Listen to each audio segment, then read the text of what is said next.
Hi viewer, நான் உங்கள் doctor Kumar பேசுகிறேன். நம்ம நிகழ்ச்சியில் இந்த ஆண்குறி எழுச்சியின்மை தொடர்பாகவும், ஆண்குறி விரைப்புத்தன்மை தொடர்பாகவும், சீக்கிரம் விந்து வெளியேறுதல் தொடர்பாகவும் பல்வேறு தரப்பட்ட குறிப்புகளை நம்ம நிகழ்ச்சியில் பார்த்துட்ருக்கோம். தயவுசெய்து இதற்கு முன்னாடி உள்ள வீடியோக்களில் பார்க்காதவங்க அதுக்கு முன்னாடி போய் பார்த்துட்டு வந்துட்டிங்கன்னா உங்களுக்கு ஒரு நல்ல ஒரு ஐடியா கிடைக்கும். அதே நேரம் சில ப்ராடக்ட்டுகளை ரிவ்யூ நம்ம பண்ணிகிட்ருக்கோம். பொதுவாக இந்த மாதிரியான ப்ராடக்ட்டுகள்லாம் இருக்குதா அப்படிங்கிறது தெரியாமலே நம்மளில் பலர் இருந்துகிட்ருக்கோம். பொதுவாக அதை பற்றி வெளிக்கொணர்வு விதமாகவும் இது எப்படியெல்லாம் கிடைக்குது, இது யாரெல்லாம் பயன்படுத்தலாம் அப்படிங்கிற மாதிரி தான் இன்றைக்குள்ள வீடியோக்கள் நம்ம பண்ணிட்டு வந்துட்டுருக்கோம். ஒரு சில ப்ராடக்ட்டுகளை பண்ணிட்டு வந்துட்டுருக்கோம். அந்த வகையில் இன்றைக்கி நம்ம பார்க்கக்கூடிய ஒரு முக்கியமான ஒரு பொருள் பார்த்திங்கன்னு கேட்டிங்கன்னா, பிரபல ஹிமாலயா நிறுவனத்தாருடைய டென்டெக்ஸ் ராயல் பார்க்க போகிறோம். பொதுவாக இவங்களுடைய நம்ம ப்ராடக்ட்களான ஹிம்கோலின், டென்டெக்ஸ் ஃபோர்ட்டு இதெல்லாம் நம்ம அப்பப்போ நம்ம நிகழ்ச்சிகளை பார்த்துட்டு வந்துட்ருக்கோம். பார்க்காதவங்க தயவுசெய்து முன் வீடியோக்குள்ளே போய் பார்த்துட்டு வாங்க. ஆமாம், அந்த வகையில் இன்றைக்கி நம்ம பார்க்கக்கூடியது ஒரு எக்ஸலண்ட்டான ஒரு ப்ராடக்ட்டுங்க. ஏறத்தாழ இன்றைக்கி ஒரு 20 வருடங்களுக்கு மேலாக புழக்கத்தில் இருக்கிறது தான் இந்த டென்டெக்ஸ் ராயல்ங்கிற ஒரு ப்ராடக்ட். பொதுவாக கம்பெனி ஆரம்பித்து 1930 ஆரம்பிச்சிட்டாங்க. பட் இந்த R&Dயில் ஒவ்வொரு ப்ராடக்ட்டுகளை கொண்டு வருவதற்கு இது பண்ணும்போது இந்த ப்ராடக்ட் மட்டும் ஏறத்தாழ 20 வருடங்களுக்கு மேலாக நம்மளுடைய புழக்கத்தில் இருந்துகிட்ருக்குது. பலருக்கு இதை பற்றி தெரியுமா தெரியாதா அப்படிங்கிற மாதிரியான ஒரு ஐடியாக்களே இல்லாமல் இருக்கிறது தான் ரொம்பவும் ஒரு வேதனைக்குரிய விஷயம். அந்த வகையில் இன்றைக்கி இந்த ப்ராடக்டோட இதை பற்றி யூசேஜ் என்ன, யாரெல்லாம் பயன்படுத்தலாம் அப்படிங்கிறத தான் இன்றைக்கி வீடியோவில் பார்க்க போகிறோம். வழக்கம் போல் நிகழ்ச்சிக்கு போகிறதுக்கு முன்னாடி உங்கள்கிட்ட ஒரு சின்ன வேண்டுகோள். இந்த நிகழ்ச்சி உங்களுக்கு பிடிச்சிருந்துன்னு கேட்டிங்கன்னா லைக் பண்ணுங்கள். அதே நேரம் மற்றவர்களுக்கும் பயனுள்ளதாக இருக்குன்னு கேட்டிங்கன்னா ஷேர் பண்ணுங்கள். மறந்துடாமல் எனக்கு சப்ஸ்கிரைப் பண்ணி ஹெல்ப் பண்ணுமாறு மிக பணிவோடு கேட்டுக்கொள்கிறேன். நான் உங்கள் டாக்டர் குமார். வாங்க நம்ம நிகழ்ச்சிக்குள்ளே போகலாம். பொதுவாக இந்த ஆண்குறி எழுச்சியின்மையினால் பலர் பாதிக்கப்பட்டுருக்காங்க. ஏறத்தாழ இளமையான காலகட்டத்தில் விந்த போய் தகாத செயல் மூலமாக வீணடித்து விட்டு, அதே நேரத்தில் முறை தவறிய உறவுனால் இந்த ஆண்குறி சில பாதிக்கப்பட்டு பின்னால் அது எழுச்சி அடைவதற்கே தன்னால் இயலாத ஒரு சூழ்நிலையில் தள்ளப்பட்டிருக்கும். அந்த வகையில் பார்க்கும்போது அவர்களால் சரியான முறையில் உடல் உறவு கொள்ள முடியாது. பொதுவாக இது பண்ணுறதுக்கு முன்னாடி இந்த விந்து வெளியேறுவதற்கு முன்னாடி இந்த ஆண்குறி எழுச்சி எப்படி அடையுதுங்கிறத ஒரு சின்ன கிளாரிஃபிகேஷனாக ஒரு விளக்கமாக நம்ம பார்த்துட்டு வந்துடுவோம்.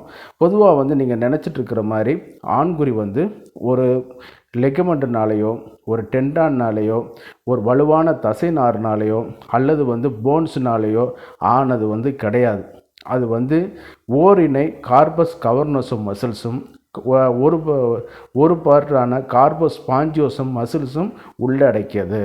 இதில் உள்ள இந்த நைட்ரிக் ஜெனட்டிக்கு உள்ள செல்கள்னால் நைட்ரிக் ஆக்சைடு லெவல் இரத்த தந்துவிகளால் ரிலீஸ் பண்ணும் பொழுது என்ன ஆகுன்னு கேட்டிங்கன்னா, அப்போ தான் அந்த ஆண்குறியில் உள்ள இரத்த தந்துவில் பெட் லாக் ஆகி ஆண்குறி நீட்சி அடைய வைக்கும். அப்போ நீங்கள் சின்ன வயசில் ஆண்குறியை அழுத்தி பார்த்துருப்பீங்க, எவ்வளவு கல் மாதிரி இருந்திருக்குங்கிறத பார்த்துருப்பீங்க. ஆனால் நாளாக அந்த இது எங்கே போகுதுங்கிறது தான் நம்மளுக்கு தெரியாது. அந்த அளவுக்கு பாதிக்கப்பட்டு இருந்திருக்கும். சரிங்களா? அப்படிப்பட்ட இதில் பார்க்கும்போது நாளாக இந்த ஆண்குறி தளர்ச்சி பாதிக்கப்பட்டு போயிடும். அதே நேரம் இந்த ஒரு எழுச்சியின்மையும் ஏற்படுறதுனால நம்ம உடல் உறவில் போதுமான அளவு நம்ம நாட்டத்தையும் ஆர்வத்தையும் செலுத்த முடியாததுனால வந்துடும். இதனால் என்னன்னு கேட்டிங்கன்னா, பின்னால் அவங்க உடல் உறவுனால ஒரு எரிச்சல், ஆங்ஸைட்டி இது மாதிரியான பிரச்சனைகளுக்கு உள்ளாக்கி வந்துடுவாங்க. அதைத்தான் இன்றைக்கி இந்த வீடியோவில் பார்க்க போகிறோம். இந்த டென்டெக்ஸ் ராயலில் ஏறத்தாழ 10 கேப்சூல்கள் இருக்குது. இது பார்க்கும்பொழுது பார்த்திங்கன்னா, அன்னையிலேருந்து இன்றைக்கி வரைக்கும் ஒரு மீடியமான ரேட்டில் தான் விற்றுட்ருக்காங்க. இவங்களும் அதிகமான ஒரு காஸ்டிங்லாம் இல்லை. அதே நேரத்தில் 30 மாத்திரை உள்ள சின்ன ஒரு கண்டெய்னர்லேயும் நம்மளுக்கு கிடைக்குது. இதில் உள்ள கேப்சூல் கொஞ்சம் ராயல் டைப்பான ஒரு ஜெலாட்டின் கேப்சூலில் இந்த மருந்துகளை ஃபில் பண்ணியிருக்காங்க. சரிங்களா? அதே நேரத்தில் வந்து வெளிநாட்டில் இருக்கக்கூடிய மக்களும் பயன்படுத்துகிற அளவுக்கு தகுந்த மாதிரி இதனுடைய கலர் காம்பினேஷன் வந்து இருக்கிறனாலே வந்து எளிதில் வந்து மக்களை வந்து கவரக்கூடியது. அதே நேரம் வந்து இதில் என்னென்ன இன்க்ரீடியன்ட்ஸ் இருக்குங்கிறத நம்ம சொல்கிறதுக்கு முன்னாடி நம்ம வந்து எந்த ஒரு பொதுவாக சொல்லக்கூடிய ஒரு நோட்டிஃபிகேஷன் அறிவுரை என்னென்னா, எந்த ஒரு மருந்தானாலும் தயவு செய்து அருகில் உள்ள அரசு பதிவு பெற்ற ஆயுர்வேத சித்த மருத்துவர்களை வந்து அணுகி நீங்கள் வந்து விளக்கங்கள் வந்து பெற்றுக்கொண்டு அவர்களுடைய பரிந்துரையின் பேரில் எந்த மருந்துகள் வேண்டுமானாலும் நீங்கள் வந்து பயன்படுத்தி கொள்ளுங்கள். சுய மருந்துகள் வந்து எடுத்துக்கொள்வது வந்து அவ்வளவு வந்து சாலச் சிறந்தது வந்து கிடையாது. சரி, இப்போ பார்த்துட்டோம். இதில் வந்து இந்த ஸ்ட்ரிப்பில் வந்து 10 மாத்திரைகள் உள்ள ஸ்ட்ரிப்பு வந்து இருக்கும். ஏறத்தாழ வந்து ஒரு ஸ்ட்ரிப்போட விலை வந்து 265 ரூபாய் இருக்குது. ஒரு கேப்சூலோட விலை வந்து ஏறத்தாழ 26 ரூபா 50 பைசா அளவு வரைக்கும் இது வந்து இருக்குது. சரி, இது எங்கே கிடைக்குதுன்னு கேட்டிங்கன்னா, நம்ம ஹிமாலயா ஸ்டோரில் ஓடிசி ப்ராடக்ட்டுகளாகவே நீங்கள் ஆன்லைனில் மூலம் இது வந்து வாங்கி கொள்ளலாம். இல்லை இது அருகில் உள்ள ஹிமாலயா உள்ள ஸ்டோரில் போல் கூட நீங்கள் வந்து வாங்கி கொள்ளலாம்.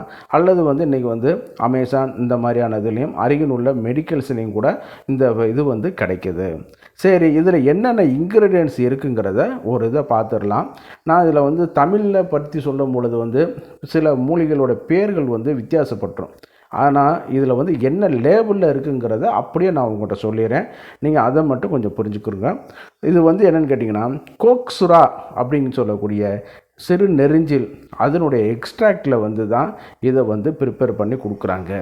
அதே நேரத்தில் வந்து பவுடராக வந்து கோகிலாக்ஷா அப்படின்னு சொல்லக்கூடிய அஸ்ட்ரெக்காந்தா லாங்கிஃபோலியா அப்படிங்கிற ஒரு இதுவும், வத்தடா அப்படின்னு சொல்லக்கூடிய ப்ரூனஸ் அமெலகாடஸ் அப்படின்னு சொல்கிறது இருக்குது. அதே நேரத்தில் ஷுனிசனாக்கா அப்படின்னு சொல்லக்கூடிய பிளப்பரிஸ் எடுலரிஸ் அப்படிங்கிற ஒரு பொருளும் மூலிகையும் கலந்துருக்கு. அதோட மிக மிக முக்கியமானது இந்த குங்குமம். நீங்கள் கேட்கலாம், குரோரஸ் சட்டைவாஸ்ன்னு சொல்லக்கூடிய குங்குமம் வந்து இதில் கலந்துருக்கிறனால தான் இது வந்து அதிகமான விலைக்கு வந்து இதாகுது. நீங்கள் நினைக்கலாம், இது எப்படி சார் சடனாக வந்து இது வந்து எப்படி ஆண்குறி விரைப்புத்தன்மை இப்போ ஏற்படுதுன்னு கேட்டிங்கன்னா, அந்த காலத்தில் முதலுறவுக்கு போகும்பொழுது என்ன கொடுப்பான்னு கேட்டிங்கன்னா, பாலில் வந்து குங்குமப்பூ கலந்து தான் கொடுப்பாங்க. பின்னால் வந்து அது பெண்களும் எடுத்துக்கொண்டு குழந்தை சிவப்பா பிறக்குங்கிற மாதிரி கான்செப்டில் கொண்டு வந்துட்டாங்களே ஒழிய அது உண்மை கிடையாதுங்க.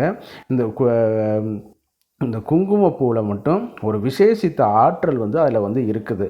உடனடியாக அந்த நர்வஸை தூண்டி விட்டு எரெக்ஷனை அதிகப்படுத்தக்கூடியது. அது எந்த வகையான நர்வஸ் அப்படிங்கிறத நம்ம பார்ப்போம். முதல்ல வந்து இதை உள்ள என்னென்ன இன்க்ரீடியன்ட்ஸ்லாம் சொல்லி முடிச்சுக்கிறேன். அதோடு வந்து இதெல்லாம் வந்து எதில் இது பண்ணுறாங்கன்னு கேட்டிங்கன்னா, முஷலின்னு சொல்லக்கூடிய நிலப்பனை கிழங்கு சாறில் வந்து ப்ராசஸ் பண்ணி எடுக்கிறாங்க. அதோடு வந்து சொல்லக்கூடியது நாகவள்ளி அப்படின்னு சொல்லக்கூடிய வெத்தலை இருக்கு இல்லையா, பைப்பர் பெட்டிலேன்னு சொல்லக்கூடிய அந்த வெற்றிலையில் சாறில் வந்து ப்ராசஸ் பண்ணி நம்மளுக்கு வந்து கொண்டு வந்து கொடுக்குறாங்க. இந்த மருந்துகளுடைய காம்பினேஷனை வந்து தான் ஒவ்வொரு கேப்சூலையும் வந்து இதில் வந்து அடைச்சி வந்து கொடுத்துருக்காங்க. இதை வந்து நம்ம வந்து உடல் உறவு பண்ணுறதுக்கு ஒரு 2 மணி நேரத்துக்கு முன்னாடியோ அப்படி வந்து எடுத்துக்கொள்ளலாம். ஆனால் வந்து இதெல்லாம் வந்து கொஞ்சம் ரெகுலராக எடுக்கிறதுனால தப்பு வந்து கிடையாதுங்க. இப்போ மாடர்னில் உள்ள சிடனஃபில் சிட்டேட், டெலனஃபில் சிட்டேட் வந்து அதனுடைய இது வந்து வேறு. இதை சரிங்களா, இது வந்து ஒரு ரெகுலர் சப்போர்ட்டிவாக கூட நம்ம அதை வந்து எடுத்துக்கலாம் ஒழிய இதனால் வேறு எதுவும் வந்து நோண்டு சைடு எஃபெக்ட் வந்து இருக்கிறதாக அவங்க வந்து ரெக்கார்ட் பண்ணலை. சரிங்களா, இது வந்து நம்ம வந்து தினசரி வந்து காலையில் ஒன்றோ அல்லது இரவு ஒன்றோ வந்து பிஃபோர் ஃபுட்டோ அல்லது ஆஃப்டர் ஃபுட்டோ எடுத்துக்கிற வேண்டியது. பொதுவாக வந்து இது மாதிரி இது பண்ணும் பொழுது உங்களுடைய அருகில் உள்ள அரசு பதிவு பெற்ற ஆயுர்வேத சித்த மருத்துவர்களோட நீங்கள் அணுகி அவங்க உங்கள் கைடன்ஸ் பிரகாரம் நீங்கள் எடுத்துக்கிட்டிங்கன்னா நல்லது. ஏன்னு கேட்டிங்கன்னா அப்போ தான் உங்களுக்கு வந்து விளக்கங்கள் வந்து கொடுப்பாங்க. சரிங்களா, அதே நேரத்தில் வந்து இதில் இருக்கக்கூடிய பொருட்கள் வந்து விந்தணுக்களுடைய வீரியத்தையும் ஆண்குறியுடைய எழுச்சியும் வந்து அதிகப்படுத்தக்கூடிய ஒரு ப்ராப்பர்ட்டி இருக்கிறனால வந்து நம்ம உடல் உறவில் வந்து நல்லா வந்து ஒரு பெர்ஃபார்மன்ஸ் பண்ணலாம். எழுச்சியின்மையை வந்து இது பண்ணி கொடுக்க வைக்கும். இந்த இன்க்ரீடியன்ஸ்லாம் என்ன பண்ணுதுன்னு கேட்டிங்கன்னா, அந்த வந்து நைட்ரிக் ஆக்சைடை ரிலீஸ் பண்ணக்கூடிய செல்களை வந்து இந்த கோகிலாசா அந்த அப்படியான ஹெர்பல்ஸ் வந்து இன்டியூஸ் பண்ணி கொடுக்குதுன்னு சொல்லிட்டு இவங்களுடைய ஆர்என்டியில் வந்து அதை வந்து சொல்லி கொண்டு வந்திருக்காங்க. அப்படி தான் இணையதளத்திலே அவங்க வந்து குறிப்பிட்டிருக்காங்க. அந்த மாதிரி இது பண்ணும் பொழுது அந்த எழுச்சியின்மை வந்து பாதிக்கப்பட்டு அந்த ஆண்குறி விரைப்புத்தன்மை குறையிறது இருக்கிறதுங்களா, அது வந்து இது வந்து சரி பண்ணி கொடுக்க வைக்குதுங்க. இதை வந்து நம்ம வந்து கொஞ்சம் தினசரி நம்ம ரெகுலராக கூட இதை எடுத்துக்கொள்ளலாம் ஒழிய இதனால் வந்து நோன்னு சைடு எஃபெக்ட் வந்து இருக்கிற மாதிரி தெரியல. இருந்தாலும் நீங்கள் வந்து அருகிலுள்ள இதில் வந்து இது பண்ணிக்கிற வேண்டியது உங்களுடைய ஒரு கனியாக போயிடுது. அதே நேரத்தில் வந்து இதை வந்து இந்த டென்டெக்ஸ் ராயலை வந்து நம்ம வந்து அருகில் உள்ள கடைகளில் கூட நம்ம வாங்கி நம்ம வந்து பயன்படுத்திக்கலாம். ஒன்ஸ் கன்சல்டிங் பண்ணிட்டீங்கன்னா அப்புறம் நம்ம ரெகுலராக போய் கூட நம்ம வாங்கி பயன்படுத்த ஆரம்பிச்சுக்கொள்ளலாம். இதில் வந்து பார்க்கும் பொழுது அந்த உடல் உறவுக்கான வீரியத்தை வந்து அதிகப்படுத்துது, ஆண்குறி எழுச்சியின்மையை வந்து சரி செய்ய வைக்குது. அதே நேரத்தில் வந்து தாம்பத்தியத்தோட இதை நீடித்த இன்பத்துக்கு கிடைப்பதற்கும் இதாகிட்டு இருக்குது. சிலவங்களுக்கு இந்திரியம் வேகமாக வெளியேறியது இல்லையா, அதையும் இது வந்து சரி பண்ணி கொடுக்க வைக்குது. அந்த அளவுக்கு இதில் வந்து சில அற்புதமான ஆற்றல் இருக்குது. வழக்கம் போல் நிகழ்ச்சியோட இறுதி பகுதிக்கு வந்துட்டோம். இந்த நிகழ்ச்சி உங்களுக்கு பிடிச்சிருந்துன்னு கேட்டிங்கன்னா லைக் பண்ணுங்கள். அதே நேரம் மற்றவர்களுக்கும் பயனுள்ளதாக இருக்குதுன்னு கேட்டிங்கன்னா ஷேர் பண்ணுங்கள். மறந்துடாமல் எனக்கு சப்ஸ்கிரைப் பண்ணி ஹெல்ப் பண்ணுமாறு மிக பணிவோடு கேட்டுக்கொள்கிறேன். மீண்டும் ஒரு நிகழ்ச்சியில் சந்திப்போம். நன்றி, வணக்கம்.